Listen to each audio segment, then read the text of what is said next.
Thanks everyone for sticking in with us, and there is plenty more fun to be had this evening. So I'm looking forward to continuing the conversations with everyone after this true Olympic effort that we've gone through in the last few hours. But we are far from finished, and it is my absolute pleasure to invite to the floor our keynote speaker for today. Felipe Fonseca has been a force in the critical making movement for decades. He's originally from Brazil. He has a PhD from Glasgow via Berlin or vice versa. Northumbria, apologies. Let's redo it. He has a PhD from Northumbria via Berlin. And he has been involved with the repair movement at multiple levels for many, many years. Back from Brazil, well, we'll probably learn more in his talk. But what we love about him, we've been learning with him and from him for many years, since the early days of Restart, where he was reporting on the Gambiarra in Brazil and making things happen globally, asking the right questions. This is something that Restart really appreciates, asking the why and being happily critical about the status quo. So I don't want to steal any time from what Felipe will share with us. He is the founder of a studio called Reuse City. He is an agitator in multiple networks of communities. The one that I share with him is GIG, Global Innovation Gatherings, a truly global network of people involved with makerspaces, repair, reuse, innovation, 3D printing, and other worlds. And I'm sure today he'll challenge us to think carefully about what kind of future, hopefully not unrepairable or irreparable future, we want for ourselves. Thank you, and please welcome on stage.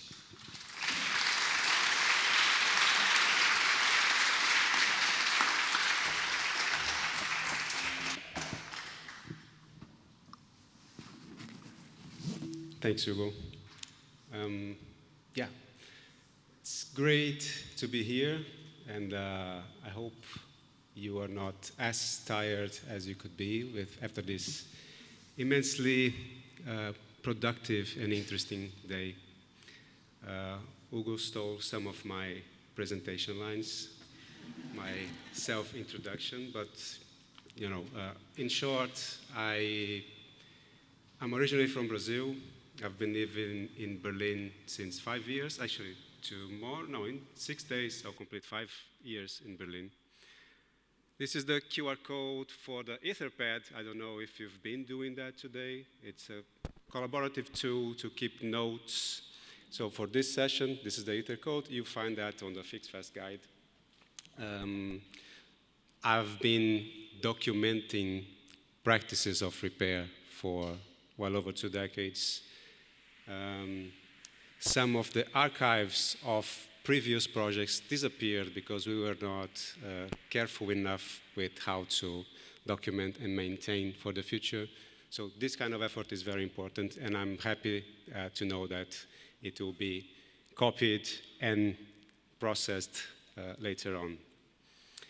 So in this last hour, it's very interesting because it was not my original plan. I didn't prepare exactly for that planning with the program. But it's interesting that in this last hour, I think most of you have been watching people talk either about the right to repair in the UK or community repair initiatives from other parts of the world, because these were the 2 sessions that preceded this one. And in a sense, I will do a kind of a mix, a mashup of these 2 things, because I'll be talking about repair in different parts of the world, the idea of repair, but also I will interweave with particularly England, London, and a bit of my back history coming here on different occasions. I'll talk about repair culture, but in particular connected to the idea of a culture of reuse. And despite the title, that I don't know, maybe on the back you cannot see, the title of my talk is Irreparable Futures. And mind you, I didn't use unrepairable, but there's a reason for that. But despite this title, I will talk a bit about hope. But it's a bit complicated. It's kind of paradoxical, contradictory. In my opinion, I think, of course, repairing objects is fantastic, but it's not enough. And I think a lot of people here agree that repairing objects, being able to repair, having access to the tools, having access to the knowledge, having access to the conditions, to time, to space, to repair, is fantastic, but it's not enough. And I think one might add that perhaps repairing objects is not the most important value that the repair movement shares. I'll talk a bit about that in my talk.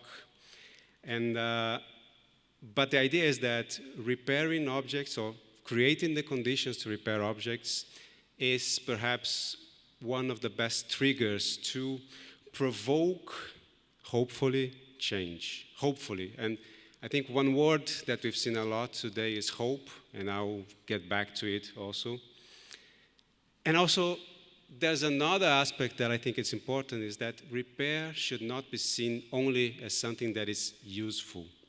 Because usefulness is a concept that is bound to understanding that a system works and things are useful when they conform to the system, they play their part, they play their role. And in that sense, if we think of repairing as useful, repair is a useful way even to make more money, to generate more businesses. Yeah, okay, but that's not the whole story of repair. And I think it's important also to think of the things that are not useful and are part of repair. Because if we are thinking about rebelling, to repair is to rebel, then we shouldn't only be thinking of how to make this useful for society as it is. It's about changing, and changing in ways that are not expected, that are not useful for the system, how it is today.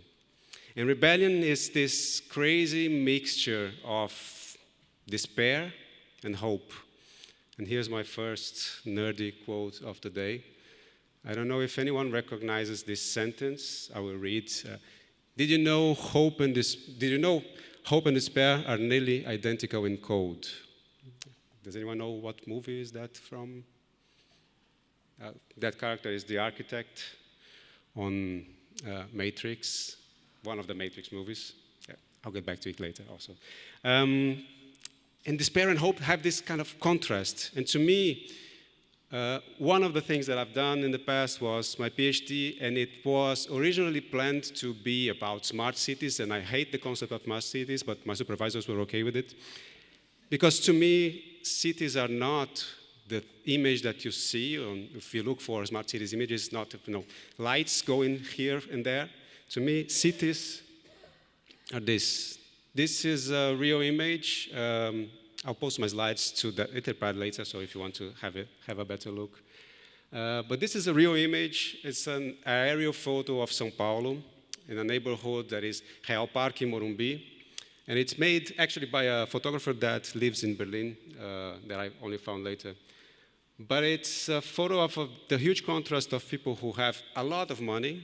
You see people that have their own balconies with jacuzzis on the balcony.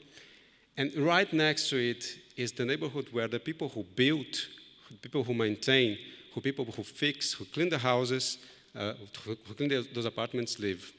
And to me, being in contemporary times is a lot about contrast in that sense. So that's why also I want to talk about repair, but also reparation, regeneration. on the economic and environmental aspects of that, certainly, but fundamentally social. And there was some sentences that I heard today. Matthew here, my fellow member of GIG, the Global Innovation Gathering that Ugo mentioned, said that repair is about social, what was it? Social embeddedness, it's about social cohesion. And I think that's a big aspect of what we see. And why do you see that repair is more than just being useful? Repair is more than just making objects work again and be functional. It's not about that. We gather, we spend time together to learn from each other, to share time together, and that's very important, and I'd say fundamental for the times that we live today and for the times to come. Anyway, talking a bit about myself again, I've been living in Europe since 2019. I still feel a bit uncomfortable when people ask me, what do you do? That's a very northern question because it usually means, what do you do for a living? How useful you are to society, in a sense.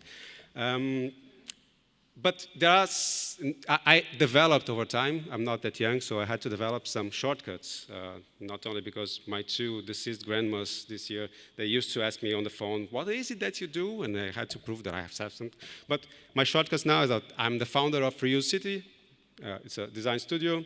I'm a researcher at Global Innovation Gathering that Ugo mentioned. There are more members of GIG here. Susan is back there too. This amazing network of people in different parts of the world, mainly in the Global South, developing innovative ways to change society, using technologies or not. And those are kind of useful informations that provide me this shortcut. But that's not what I do. That's not what defines me. And I think I was 2 months ago in a kind of summer school in the countryside of France, and someone asked me what I do, and I was in this context, surrounded by art students that came, most of them came from the US to spend some time working with artists in France. And I started describing what I do. Is like I send emails, and I meet people. I walk a lot. I collect stories, and I collect links, and I share some of them. And sometimes I write, and that's also one way to channel my frustration and my disappointments in the world. But anyway, that's one way of describing what I do. But the other way to describe what I do is to talk about the things that I've done in the past. And as Ugo mentioned, I have earned a PhD in Northumbria, researching community practices of reuse of materials in contemporary times. And that has a lot to do, of course, with repair. It has a lot to do with my background as a co-founder of the Meta Reciclagem network in Brazil. And a friend of mine told me some months ago that she has a feeling that I've been doing the same project since 2002. And I just kind of change a bit the narrative about it. I reframe it. And that is partly true, not only because I have the Meta Reciclagem logo tattooed here on the back of my neck, but the kind of things that I've learned 23 years ago when we were creating this project, and the kind of things that got that group together and actually made it fragment and disappear 10 years afterwards, are still the kind of things that interest me. So one of the things that I've learned from indigenous communities in Brazil is that every time that you repeat a story, you are, in fact, recreating that story. Because time is not a straight arrow, but time is not an ellipse either, because time evolves through spirals. And if you see, I guess, let me see if you can, yeah, maybe you cannot see. My background image is always a spiral. I love spirals. I'm kind of obsessed, and I wrote a full chapter of my thesis about it. But when we tell the same stories again, we're never telling the same story because it's not the same person, because I am a different person when I tell this story today. But I guess some of you may be able to compare what I will share today because it's not completely new. I repeat some slides from my talk online on Fixfest UK 2020 during COVID. Also, some of my slides I've shown also in 2019 in the Irreparable Festival in Fixfest in Berlin that I attended, and I was like 3 months into my PhD. A lot of things changed, but some of them don't. And that's also this paradox of things that change and things that do not will be the subject of another nerdy reference later in this talk. But then the first time that I met members of the Restart project was on a land of contrast. It was 2018. I came for a kind of academic conference on digital inclusion. They wanted to discuss what we had been doing in Brazil for 15 years then. And I was interviewed on a graveyard, very silent studio, about our projects in Brazil. It was published on the Restart podcast in 2018. And at that same week, I was invited to a weird event, and that is also carries a lot of contradiction. And yesterday, I was walking, because I walk, I send emails and I walk. I was walking in Camden, and I was reminded of that event. It happened in this weird place called Roundhouse. I don't know how many of you are aware of this place. I think that was the first time that I met Hugo. It was an event organized by the Ellen MacArthur Foundation, the circular economy. No comments about that for now. It was in the Roundhouse. And the curious thing is that as I passed by that place yesterday, I was reminded of, maybe that's exactly where I met Hugo for the first time. And I opened the website and I noticed that they have this happening, Fixfest, in 15 days. That's interesting for a number of reasons. The Fixfest, I never heard about them, sorry. But I checked the website, and it's organized by, I guess, Fixed Studio, maybe it's their name. And their mission is to rebalance the participation of non-white people, of diverse people in the creative economy in the UK.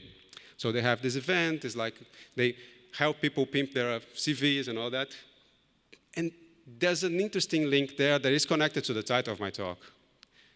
Because in Brazil, that has also been subject to some reflection when we were organizing repair events of how much we can connect repair to reparation. And I would say that some of the effects of contemporary times are irreparable, and many things are unrepairable, and I think we can connect to that to try to understand the broader context around repair. But let's go for another nerdy reference. Does anyone know this scene? I think I'm not sure, what kind of age bracket we're trying to connect to here, but I think I may be in the middle.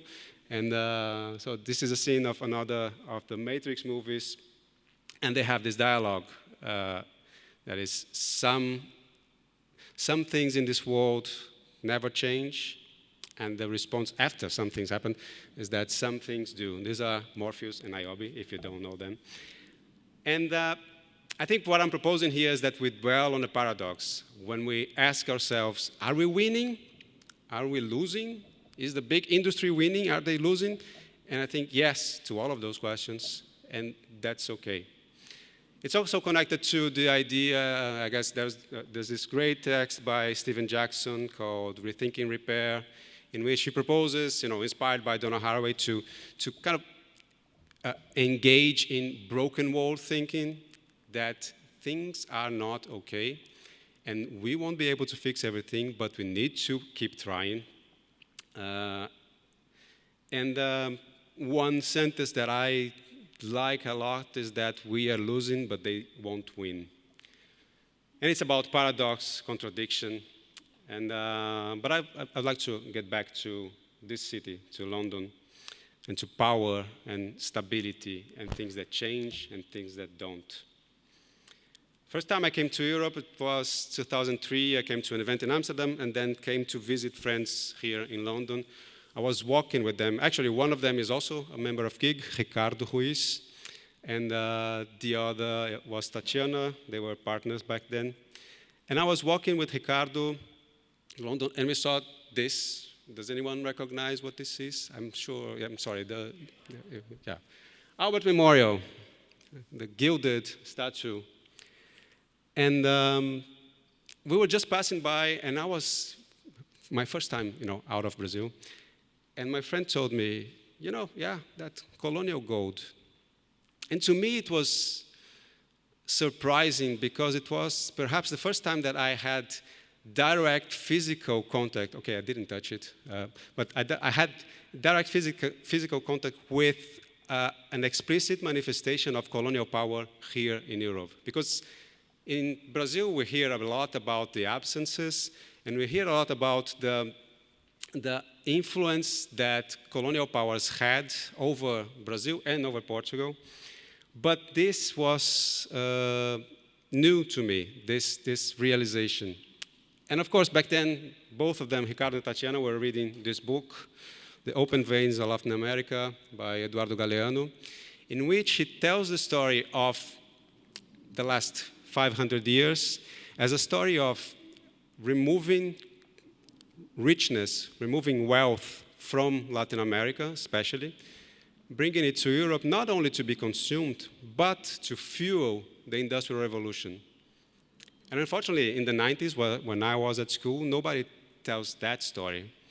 We don't know, we don't learn in Brazil of how much the Industrial Revolution would not be possible without gold, without sugar, without coffee, tobacco, without many, silver from Potosi, gold from Minas Gerais, and many other basic goods that, in a sense, were fundamental to promote the so-called Industrial Revolution. And of course, we are in this place where Industrial Revolution is one of the central identity aspects. In any case, there is the contrast, because there's that, power, extraction, colonial power, but also there's revolt, there is rebellion, there is change. There are things that don't change in this place and things that do. This is, I guess, Camden in the 80s, probably. And these things coexist in this very particular place in the world. And the idea that culture and those elements that are beyond the reach of your hand, they are all the time being circulated, is very clear here. I think one of the first times that I kind of reflected, I thought, I went deep into trying to understand what London was when I was probably 18, 17, and I was reading about the past of these two Brazilian musicians, Caetano Veloso, Gilberto Gil, very influential. They came to London in the late 60s because of the military dictatorship in Brazil. They had to leave the country, so not to get arrested. And they came here and they were musicians. They kept on producing, creating music, and interacting with everything that was happening here. People say they took their first mushrooms and LSD. I happen to have heard from direct witness that was true. They came back to Brazil completely modified. They started bringing electric guitars and contemporary music and ideas of pop music, and both of them remained influential up to today. They are 80-something. They are still touring the world. Gil has an amazing family. There's a show about him on one of those streaming platforms that I won't advertise for free.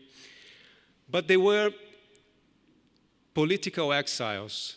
They came here, and I think that's another part of the story. The contact between this place and the rest of the world is not only through mineral extraction, but there is a sort of cultural exchange, and there are people who spend time here, and they are still connected to their origins, but they bring another perspective. or they come here and they exchange, they learn, they are challenged by different things. There was another political exile that spent years here in London, actually probably 100 years before that. This German guy who used to go to the British Library to do research while he was writing a giant book. He spent decades here. I was not aware of that. And this guy is very interesting when we talk about repair because he wrote about use value and exchange value. And if we are really trying to understand the value of repair, we need to consider those aspects. It's very interesting. But there is something missing as well.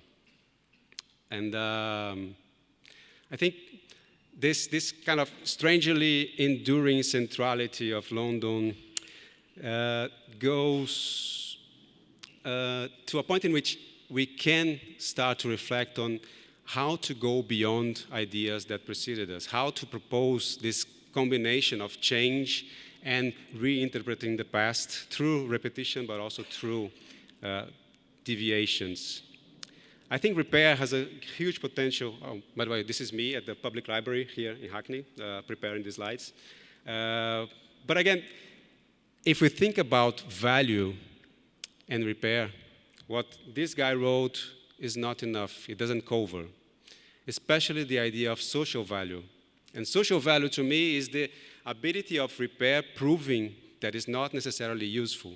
Because if it can be translated into use value and exchange value, it's starting to get only on the realm of usefulness, and I think we need to go beyond that.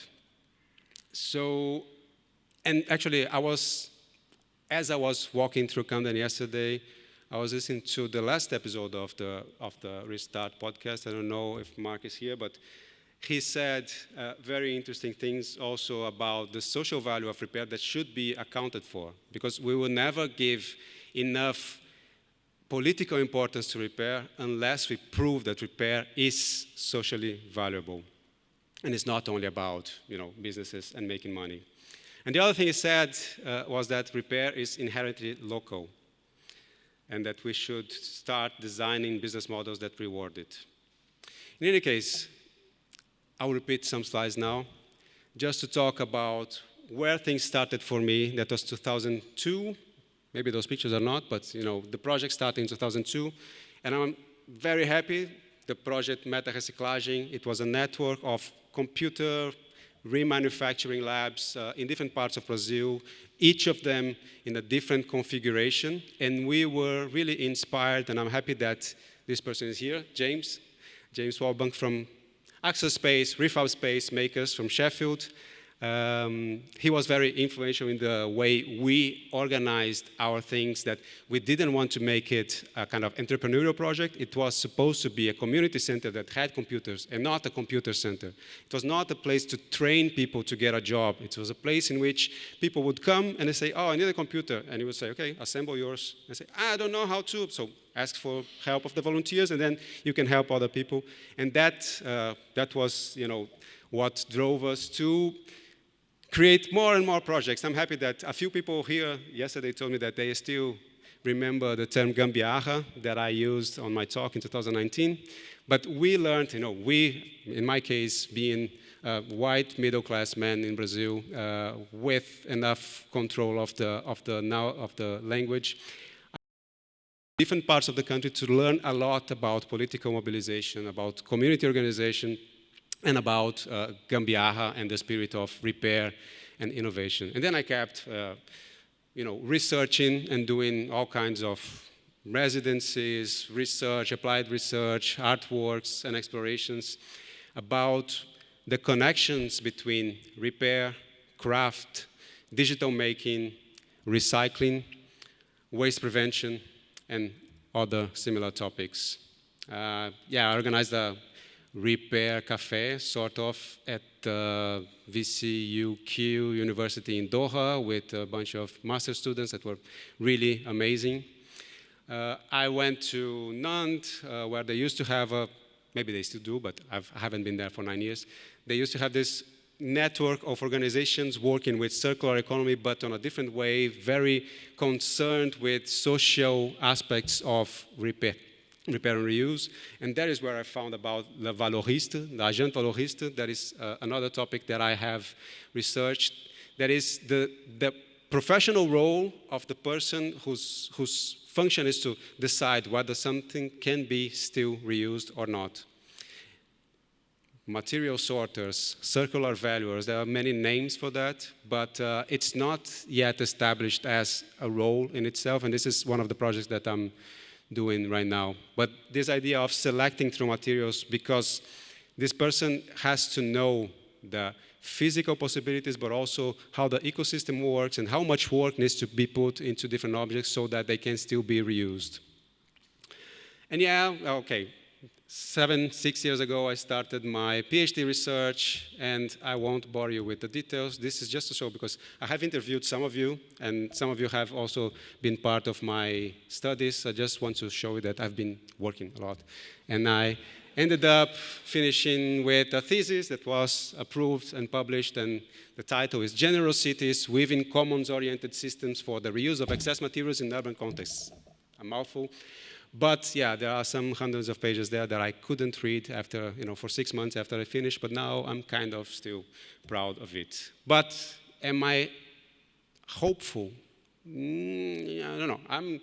I have this combination of being pessimistic and hopeful at the same time, or hopeless and optimistic. But I think we have, and as we have been discussing here, we have advanced in many things. I live in Berlin, and I'm happy to be in this context in which a lot of policy, a lot of thought is being put into developing policy that will gradually, make small steps towards changing things for the better.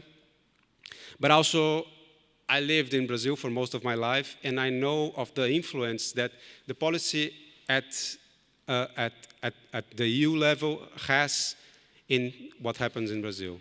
Both because things produced in Europe end up going to Brazil, but also because Brazilian manufacturers want to sell to Europe. So there is even this indirect effect of policy that is, I think, moves things forward on the long run.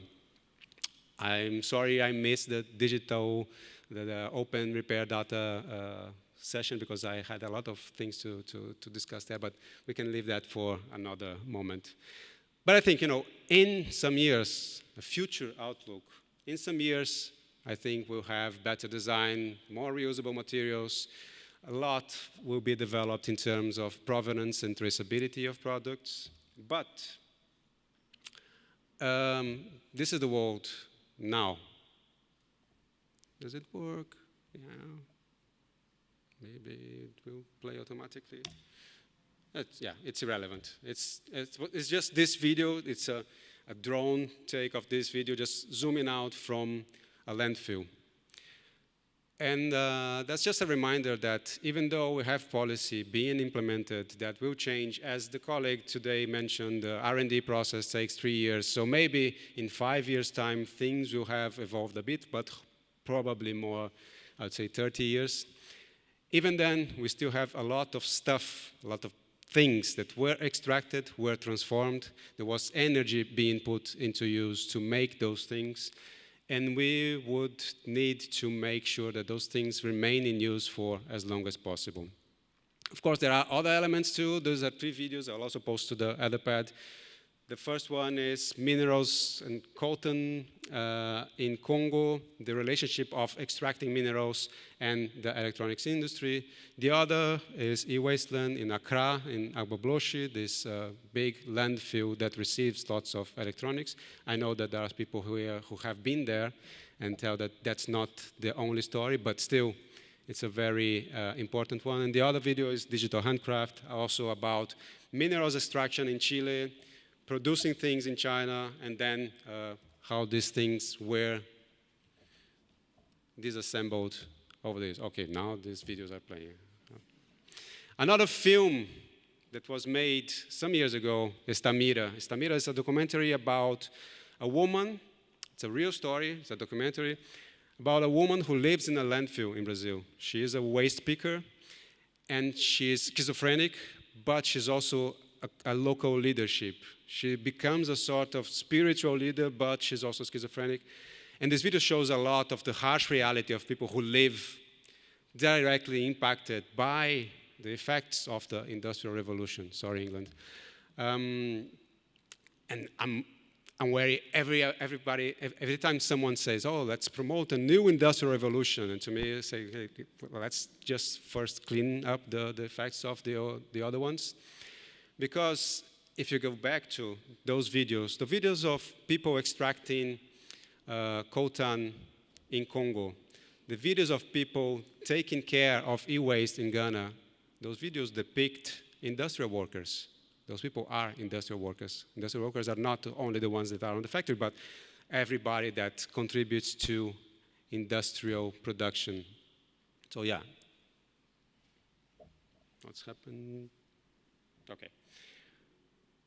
But anyway, there's this feeling with, if you watch Istamira or other movies and documentaries that tell the stories of how people suffer living in this kind of dystopian reality of landfills and waste. There's this feeling of a sort of end of the world. And that, I think it's useful to hear what this guy has to say. He's an indigenous leader, philosopher in Brazil. And he wrote this book called Ideas to Postpone the End of the World. He says that the end of the world is inevitable. And on another take, because he is self-contradictory, because that's a good thing that in a contradictory world, he also says that the world has ended for his people 500 years ago, and they are still here because they keep telling the stories. And he contrasts this anxiety that is felt by non-indigenous people that, oh, what happens now? Because he was interviewed when Bolsonaro, the far-right president, got elected. And the journalist asked him, so what will you do now, the indigenous people? Because the president is explicitly against the rights of indigenous people. And Krenak said, we keep doing what we've been doing for the last 500 years. I'm not worried about us because we know how to survive in this world. My concern is you, the well-intentioned white people. How will you survive? Because you don't know how to do that. You've been privileged. But again, there's also this other quote from him that is falling. Why are we so upset about falling? What about we create critical capacity to use, let's put our creative and critical capacity to use, make it some colorful parachutes to slow the fall, to turn it into something exciting and edifying.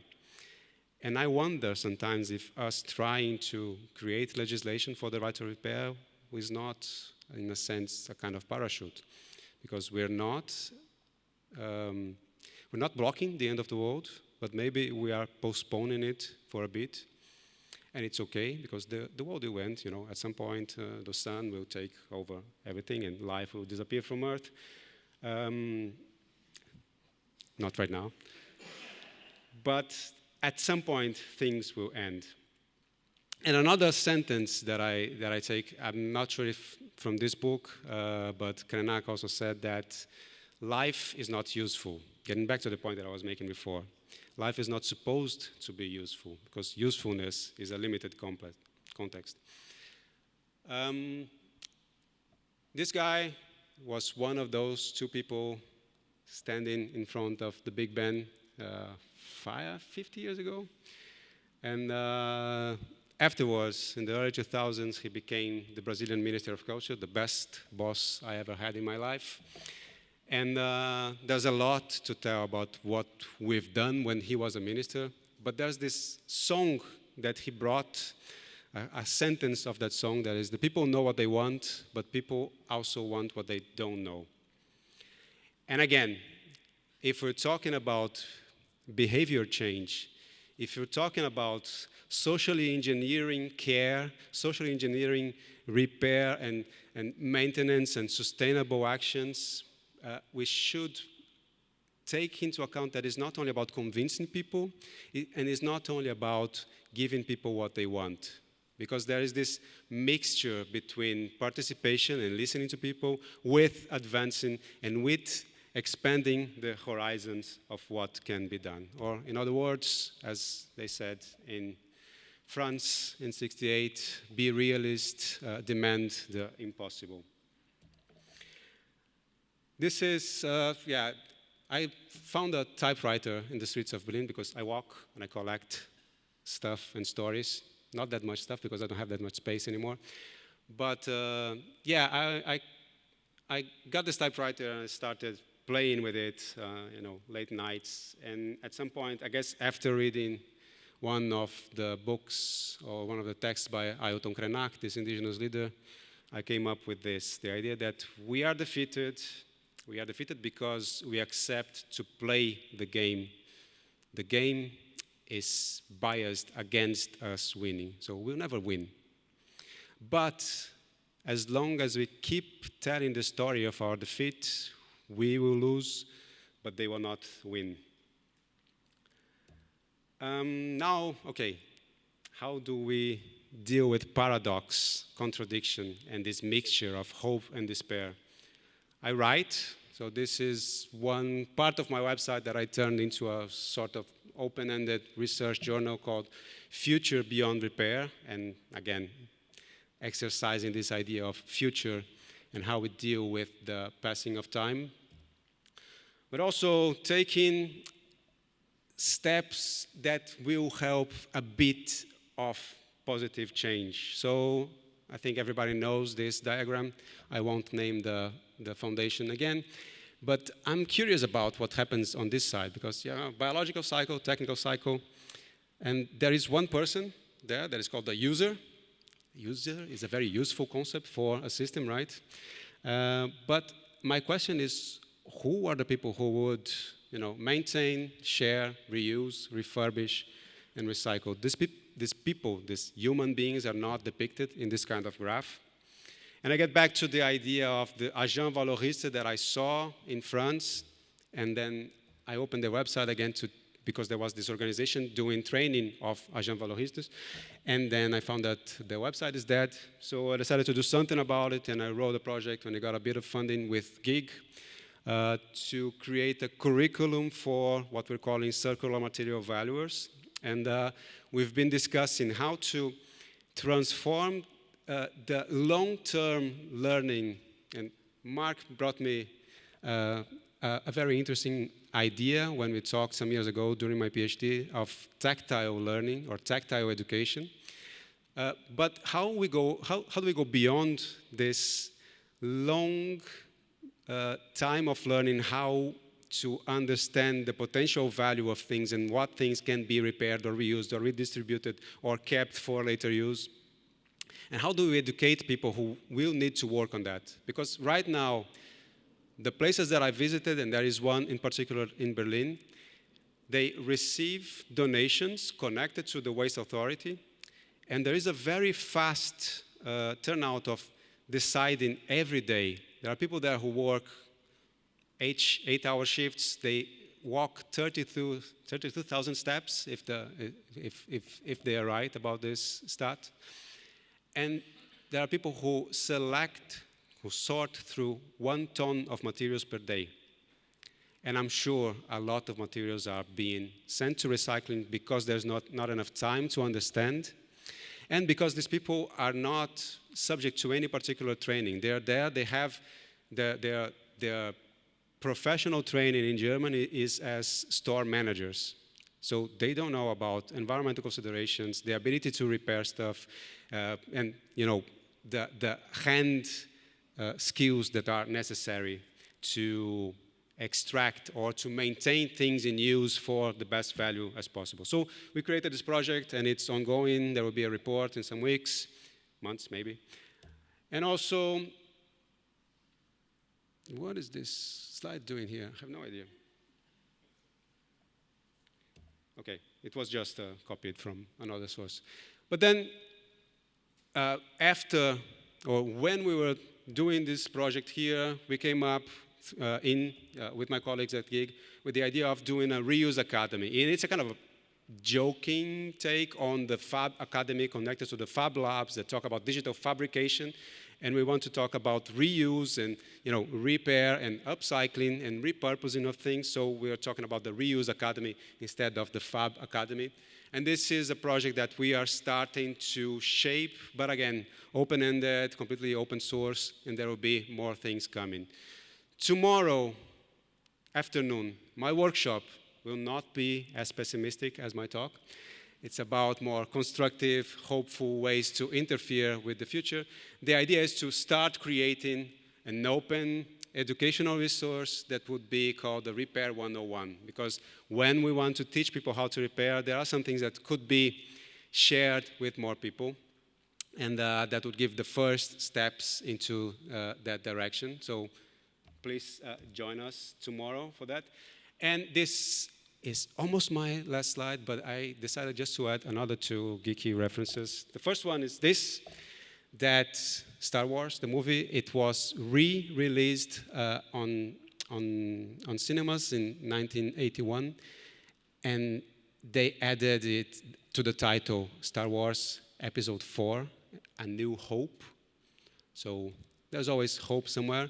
But that's another Matrix reference. Hope, it is the quintessential human delusion, simultaneously the source of your greatest strength and your greatest weakness. And I'd like to end with this mixture of hope and despair.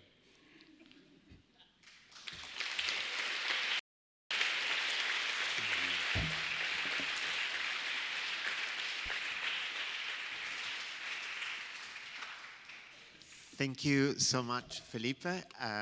We will be happy to take a few questions from everyone, but I have one first, which is, so irreparable, unrepairable, where does one become the other? I think to me the origin of this slight difference is because unrepairable is connected to repair, to the ability to repair, and I think it's more objective. It's more about things that can be repaired. And irreparable is the opposite of reparable and has to do with reparations. And coming back to the colonial history and this thing that I've witnessed from different perspectives that I've reflected upon of the colonial aspects of the electronics industry, of course, but also of the Industrial Revolution, this last 500 years. The history of Brazil has waves that, in the 90s they would call economic cycles, but there are waves of extraction. There were the cycle of gold, the cycle of the sugar cane, the cycle of the coffee beans, the cycle of the rubber tree, and all of those are highly transformational periods of some of them hundreds of years of complete transformation of the landscape, of populations, of reality. A good part of, and this is basically where my heart is at, is in Ubatuba, small place by the coast, exactly where the Tropic of Capricorn crosses with the Atlantic coast in Brazil. I always talk about Ubatuba somehow. But it is one of the few places where you still have a lot of Atlantic rainforest. The Atlantic rainforest there is still about 90% of the territory. And the whole rest of the Atlantic rainforest in Brazil was transformed first into sugarcane plantations, and then into coffee bean plantations. And after the coffee bean economic cycle went along, they just transformed all of that land into pasture for grazing land. So now it's called the green desert because it has low vegetation, but there's no forest anymore. And still the 7% left of the Atlantic rainforest in Brazil still has larger biodiversity than the whole of Europe. So it's still very rich in that sense. But again, those effects of the Industrial Revolution, those effects of colonial history, there's no way to repair, to reparate. That's irreparable. So the past is irreparable in that sense. There's no way to compensate for that. But hopefully we'll be able to create or to expect, to hope, to dream with futures that are not as nasty, I guess, with the world. Thank you. Questions, comments, challenges? Yes.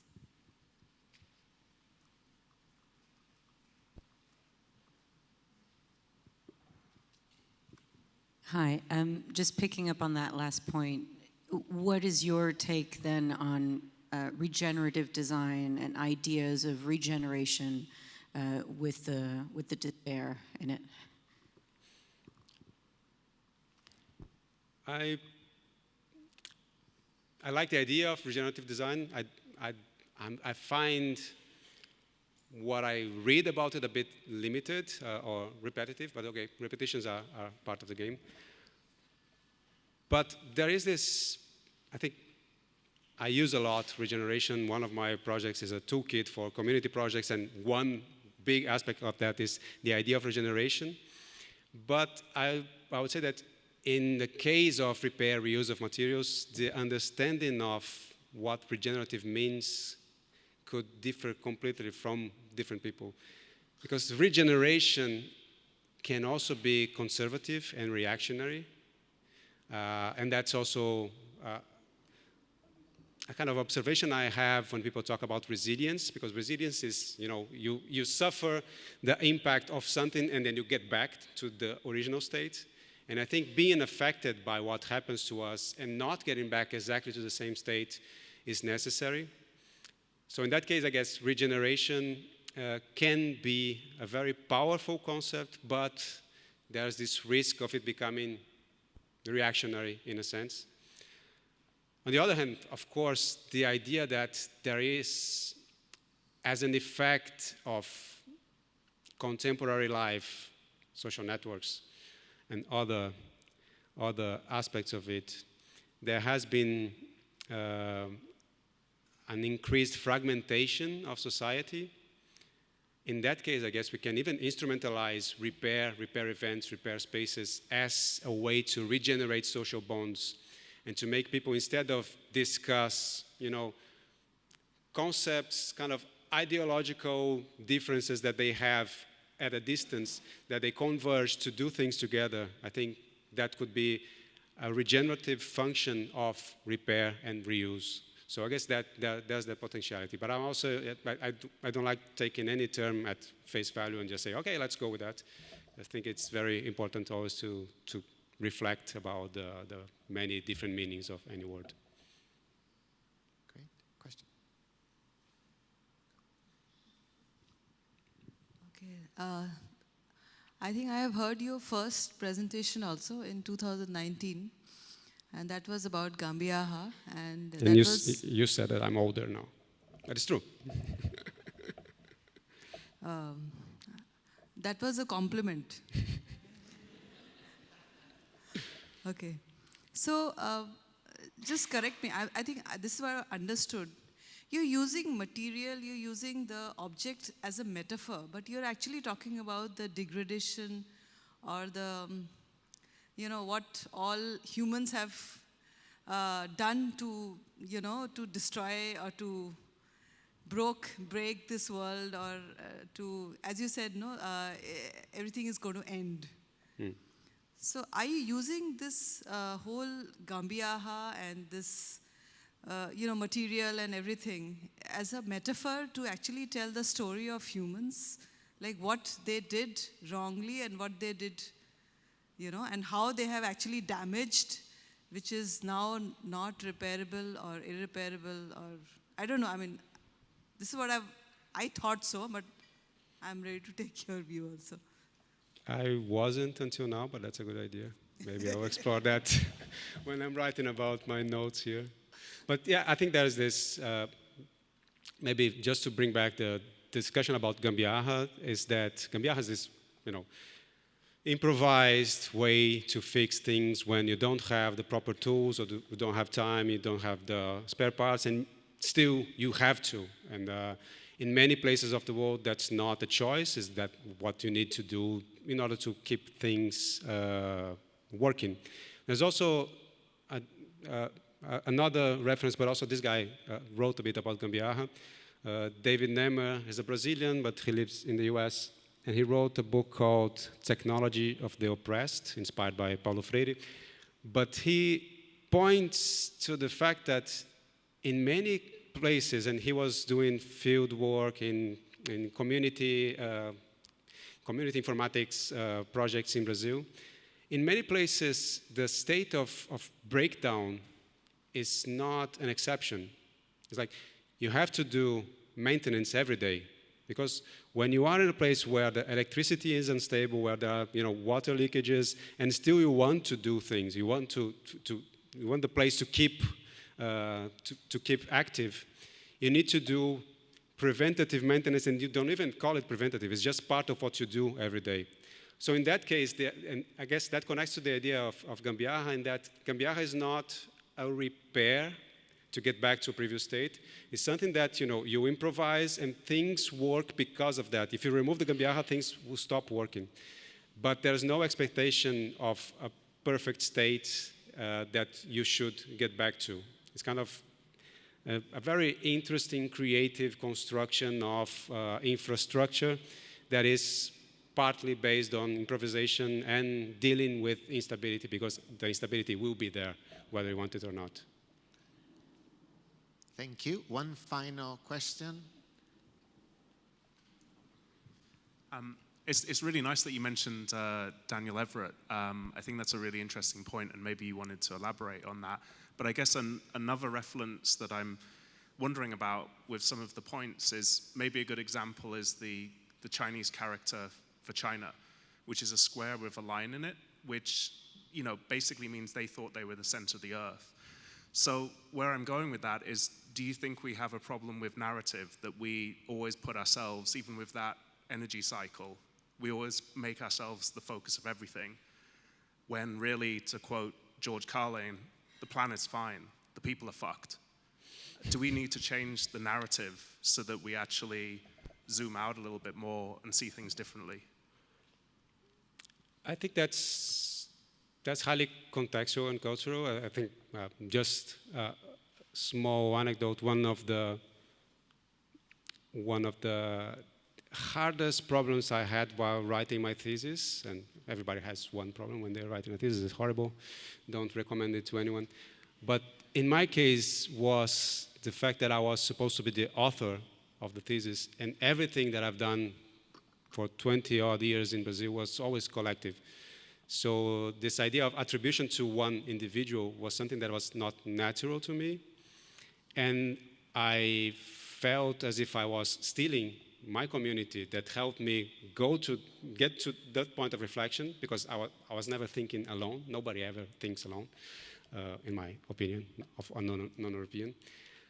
So I think the way that you frame your identity, but not only your individual identity as a human being, but also your identity as a system, will change your goals and your desires and even what you define as success and as a result.